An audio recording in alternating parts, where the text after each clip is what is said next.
Hey everyone, TinMan here, in round 5 of the ETS World Championships, up against the Platypus King. I will go first, and I will keep this hand. We're up against a Recano aggro deck. This hand does not have the perfect curve, because I cannot play Drone into Teacher of Humility, but I think Teacher of Humility is more important. So I want to play my Crest first, and I would like that power very much. Thank you. So, my opponent's deck has no 1-drops, just Torch and Finest Hour, but powerful 2-drops, Champion of Glory, Crownwatch Paladin, Recano Outlaw, among others. Luckily they had depleted power, so there was no Torch to come out here, and if they want to Torch this, they gotta eschew their curve. Does this connect? No Torch, but there was a pause, which means a Finest Hour. This doesn't really affect them, the fact that they have a disciplinary weights on them, since they don't, just whenever they go to the market. I'll use Merchant to throw out an extra power, and probably just grab and Obliterate. I'd like to have an extra answer to Unseen Commando or something like that. But overall, we're off to a great start when they didn't have a 2-drop on turn 2. We went first. We're going to play like a Yushka before they get to do much. And, oh, it does hit the market. Nice. So whatever they grab out of the market costs extra. They've got a Warhelm, Cauldron Cookbook, Jawbone Greatsword, Deep Forge Plate, Shugo Standard. I think we just, A-Space here, play the Yushkov. I don't, as a general rule, you do not use Torch on anything in this matchup except Unseen Commando. Or occasionally you might use it on Whirling Duo, but pretty much nothing else, since those are the big impactful cards that you need to worry about. Just the lifesteal units, that is. Unless you're, of course, clearing the way to win the game or to push a massive amount of damage and they don't have anything. But in kind of relatively even board states, you don't want to use Torch or your Obliterate unless it's on a lifesteal unit.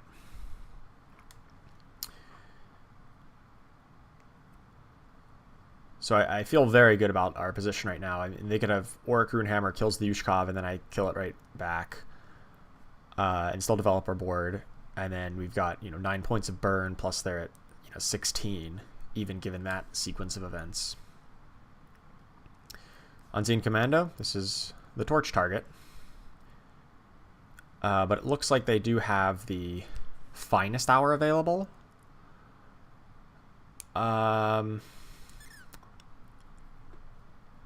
Do I just ignore that and obliterate it anyway? I think so. I think we just obliterate it. Play around the Finest Hour that we know they have.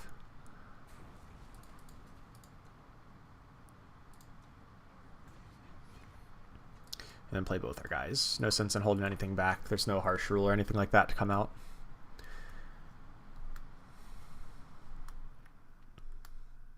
Now they're essentially at 3.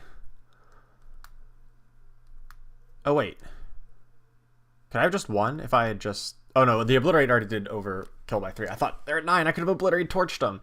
But no, I was actually 3 damage short of that. I didn't even check that. So that was almost a misplay, but luckily it was not actually a misplay. 3, 4, 5, 6. Close to killing them, but not quite. My mouse keeps getting disconnected, so if you keep hearing a beeping sound, that is my mouse disconnected and reconnecting, which I don't really understand why. But I don't see how we lose from this spot. This seems decidedly in our favor.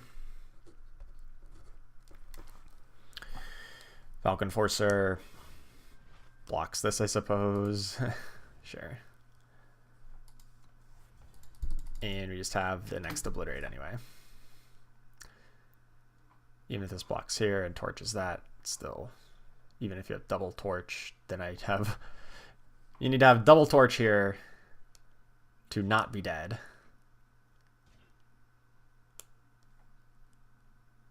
Okay. Okay. We have the Torch.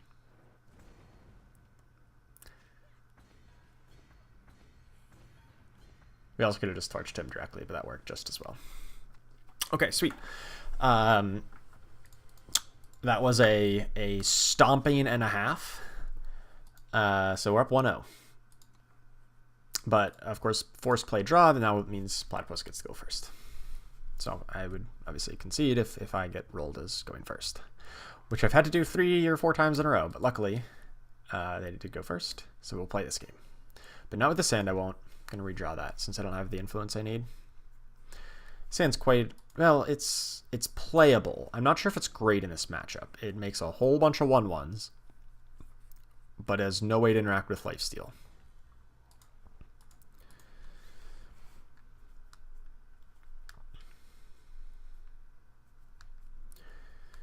Once again, a relatively slow start, as in no 2-drop. Definitely has got to feel good for me, right? If we presume a 3-drop's coming out, it might be a Valk Enforcer. I think I'd rather just use my mana efficiently and play the assembly line. I highly, highly doubt Teacher of Humility is going to get in. The fact that he had a pause there means another Finest Hour is waiting in the wings. There's the Commando. I do not have an answer for that right now, which is heavily, heavily problematic. That Heart of the Vault's coming down next, or not next turn, 2 turns. Might be too little too late, especially if he ever gets a plate on this thing. Commander's just so hard to race.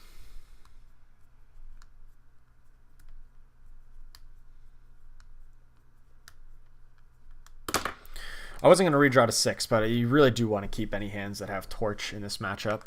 Torch is just so critical.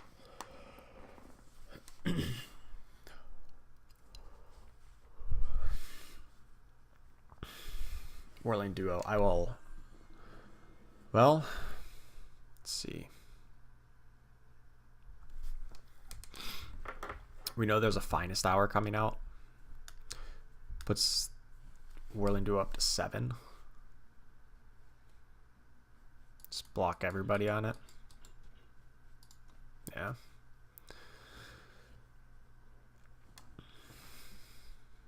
I'm going to accept the initiative, obviously. I think it's worth it. I mean, it's not great. I'm not winning this game right now. We just have to hope to find the answer to this guy, keep the board as clean as possible, and just hit our Heart of the Vault on time. To that end, I need to get the Fire Influence, which is why I played that over the assembly line.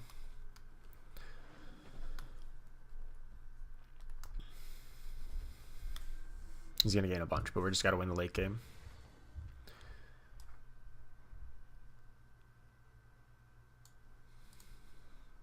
Yeah, just shoot him.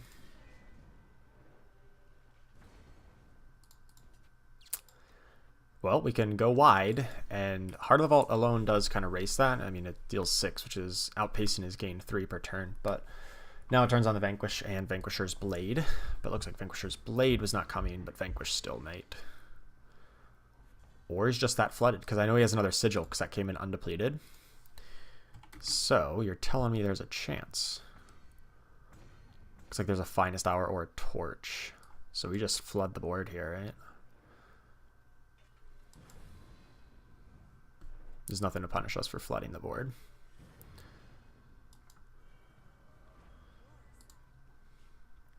No reason to play this power. If I draw a Xenon Obelisk, I can still proc it by playing both of these, plus the Obelisk. That's the only consideration. And otherwise, I want to have a good card to throw out for a Merchant into a rally. 18 damage. That's going to outpace just a lone Lifestealer here.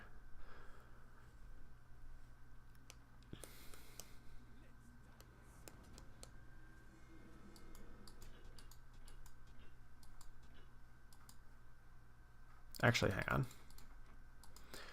Just single block it. I don't really care. I don't want to play around 2 combat tricks here. I don't want to worry about that happening.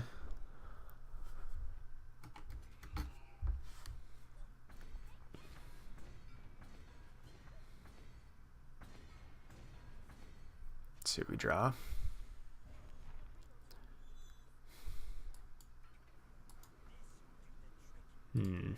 Whole bunch of nothing.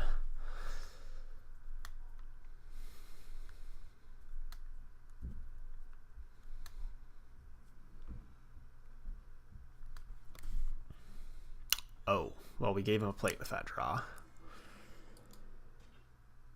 That's problematic. Am I just dead? Gains 12, goes to 27. I need to just top deck something here. Literally no purpose to block, right?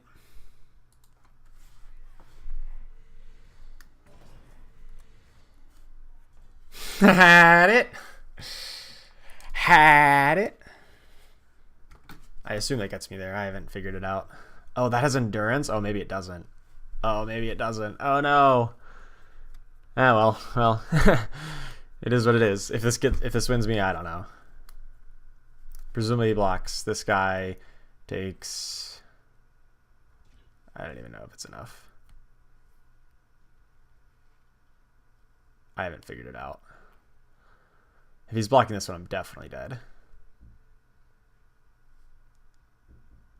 I should have figured this out, damn it. Because now if he blocks this way, I could have...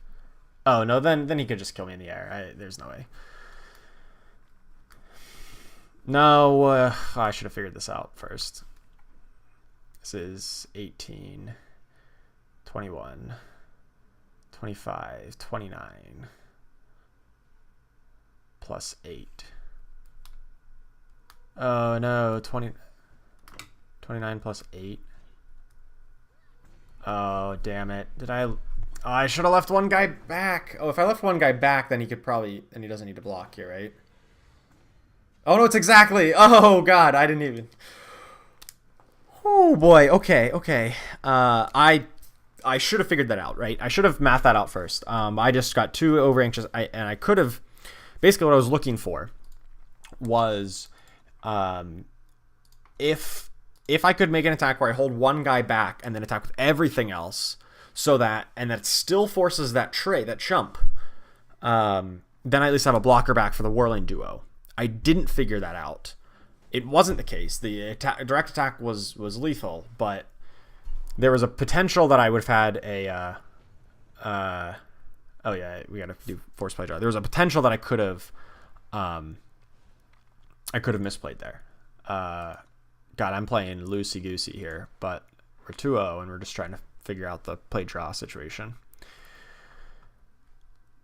That was a top deck of top decks. It was very, very impactful there.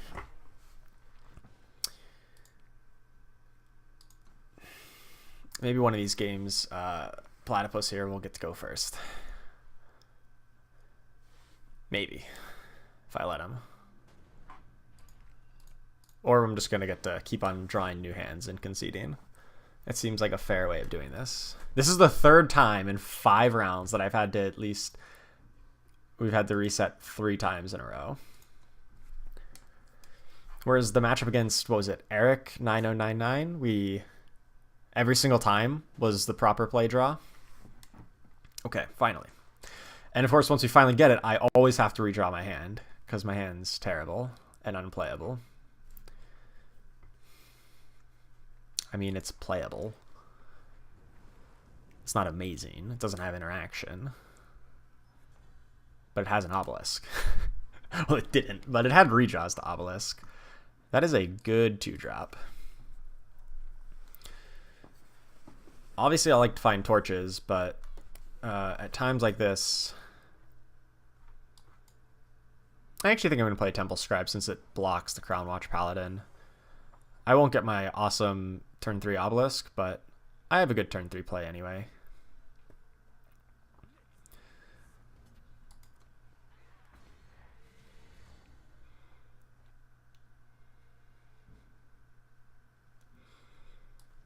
I think Trailmaker Grenadin Drone makes more sense to, really assure that I have the obelisk next turn. We're still weak to a flyer, obviously.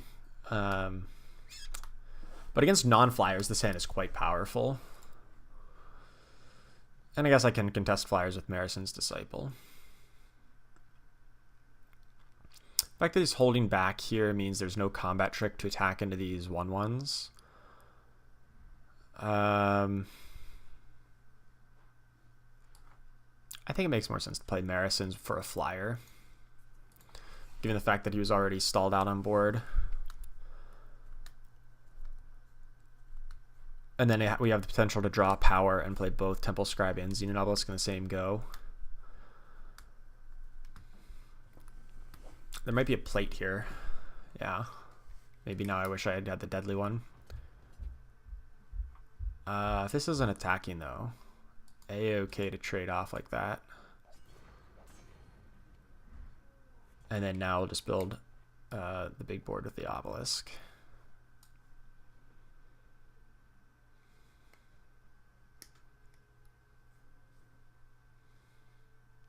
Does obelisk make sense, or does like Temple Scribe plus Rally to save to just trade up into this guy? I think obelisk just makes more sense, right? No,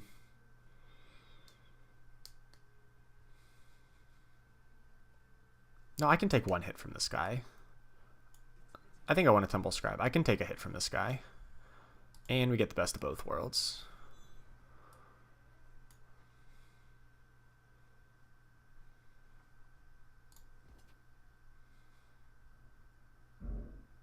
I just tag him to the flyer.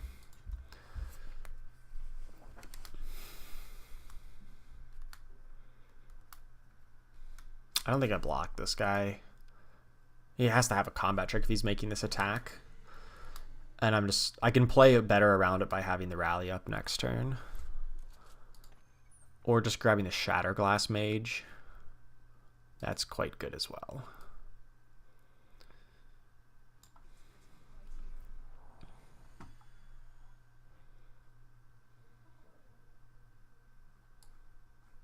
Actually, if I just assembly line double rally, what does that do?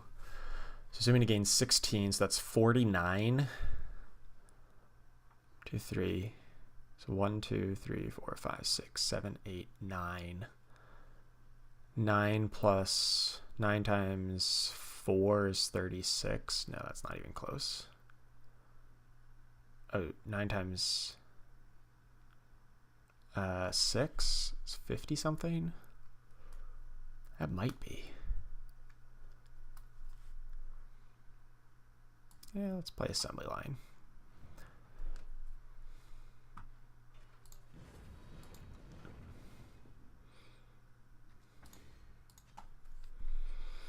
Okay, let me grab a quick calculator here.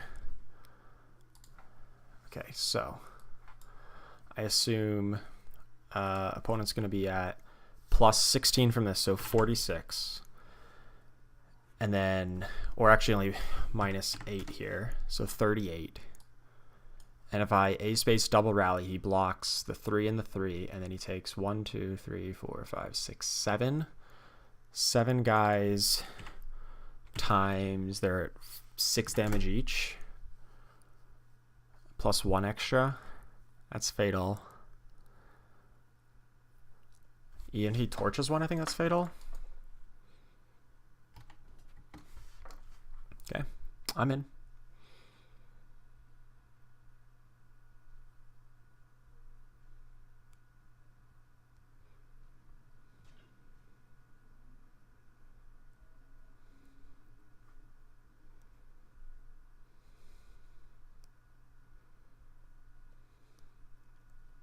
If we double rally to get to the top 8 of worlds, I'm going to be pretty ecstatic about that.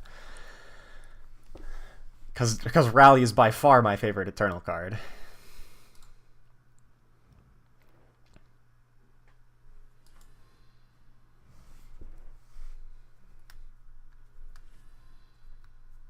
Is this good enough? I got 42 damage coming through. Or 44, rather. I guess it gives this guy lifesteal. He goes to 1. And he's pretty well dead on the backswing, right? That doesn't help. That does not help. They needed to give this guy lifesteal. And even then he'd go to 1, go back up to 9 after the attack. Nice. Woo! 3-0. All right. Locked in for next day. All right. So I will see you back tomorrow as I play off in the top 8 bracket.